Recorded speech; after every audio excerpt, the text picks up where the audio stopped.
singular value decomposition. Recently, our attention has almost been exclusively on the concept of eigenvalues and eigenvectors. And these conversations are necessarily about square matrices. And this seems to leave many matrices out of the picture because there are plenty of interesting non-square matrices out there. And our biggest achievement in the direction of eigenvalues was the spectral theorem, which is even more restrictive because the spectral theorem only applies to Hermitian matrices.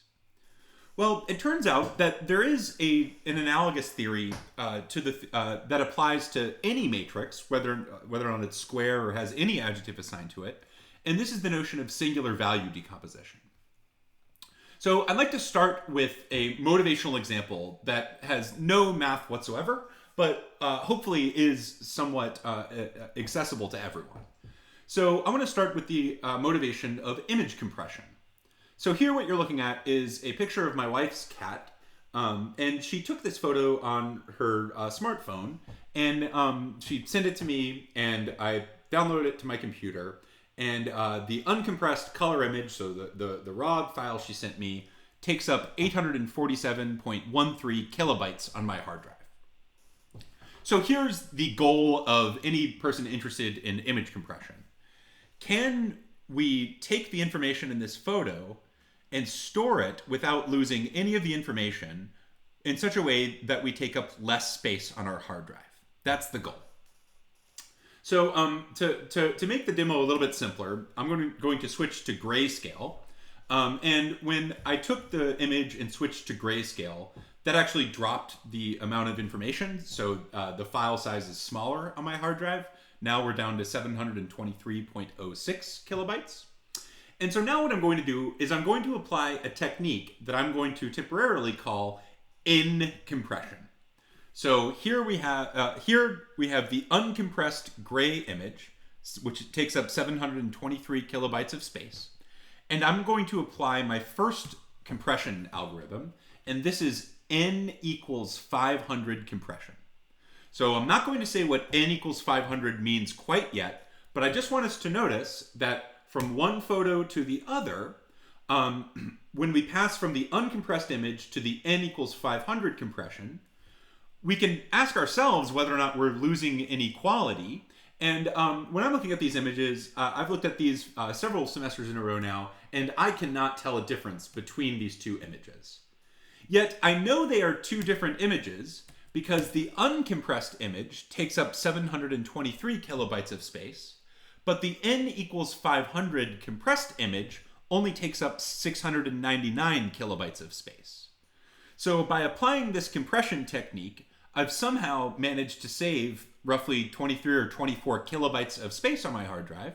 And as far as my eyes are concerned, these two images are indistinguishable. So this is a huge win for anyone interested in image compression because I've managed to take up less disk space at what appears to be no cost of quality. Now I'm going to apply another compression. So I'm going to drop from n equals 500 to n equals 400 compression. So here we have n equals 500, here we have n equals 400. And from n equals 500 to n equals 400, I cannot tell a difference between these two images, but I still know that they are different images because for n equals 500 compression, the file takes up only 699 kilobytes of space on my hard drive. But for n equals 400 compression, the file takes up 682.27 kilobytes of space. So with n equals 400 compression, I have a smaller file size, but again, from my point of view, I have indistinguishable quality. The two images appear to be the same to me. Let's drop from n equals 400 to n equals 300. So from n equals 400 to n equals 300, again, I do not notice a difference in the two pictures. So 400, 300, 400, 300. Yet these are different photos, or different files at least, because the disk space is different. N equals 400 compression gives me a file that takes up 682.27 kilobytes of space, whereas n equals 300 only takes up 661.08 kilobytes of space. So I'm saving more disk space at what appears to be no sacrifice in quality. Let's jump from n equals 300 to n equals 200. So 300, 200. With n equals 200, I'm still not noticing a drop in quality, but I'm taking up even less disk space. At n equals 200 compression, I'm taking up 625.99 kilobytes, whereas at n equals 300, I took up 661.08 kilobytes. So again, I'm saving disk space at what appears to be no loss of quality. Let's jump down from n equals 200 to n equals 100. So let's do that one more time. 200, 100, 200, 100. This is right about where I can kind of notice a difference in the images. At n equals 200 to n equals 100, actually for me, the place I notice the biggest difference is like sort of in the background here. I start to notice a sort of blurring effect.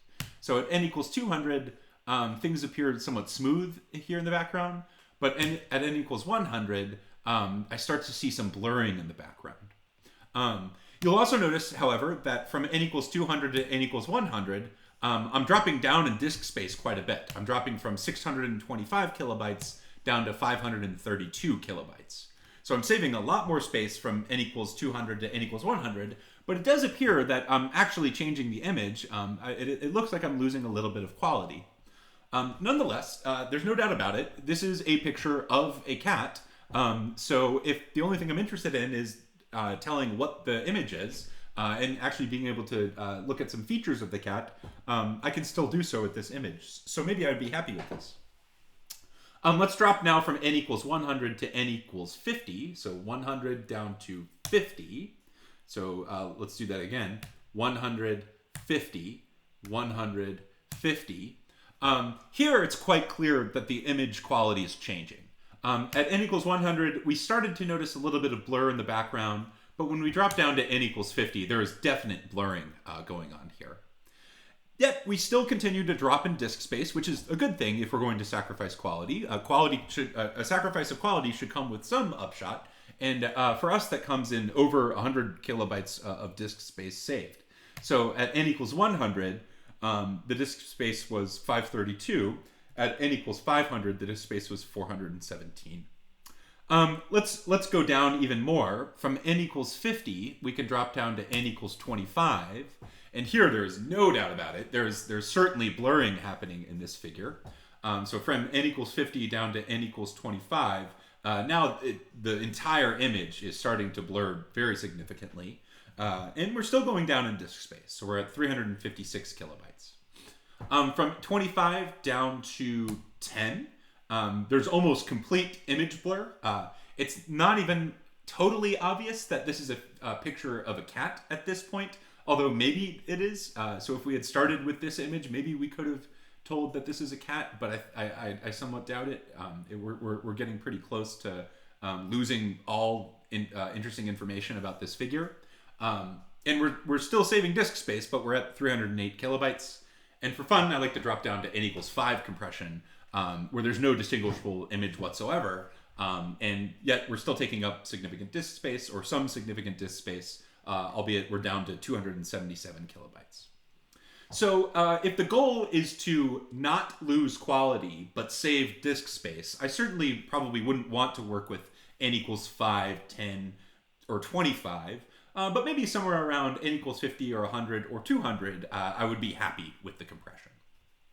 So this is sort of like the big idea behind image compression. Oftentimes we can apply some sort of procedure that might drop the quality of the file, but make the file smaller on the hard drive. So here's the data we just looked at summarized in one table. We can see that, we have the original pieces of data in color in gray, and then we have the compressed data with the n tagged here. And just as we saw previously, as n drops, whatever n means, so does the file size. So what are the questions to ask? So what can we learn from this very silly example? Well, the first question to ask is, how can we compress an image? So what did I actually do to those files to sort of blur them out? The second question is, what does n compression actually mean? So when we wrote n equals 400 compression or n equals 200 compression, what does the n actually signify in those files? And finally, one last question is lossless quality compression even possible? So is it possible to take a piece of data and then package it in such a way that the file takes up less disk space than the original, yet we lose absolutely zero quality? So these are the three questions that I want in the back of our heads as we develop the mathematics behind this example.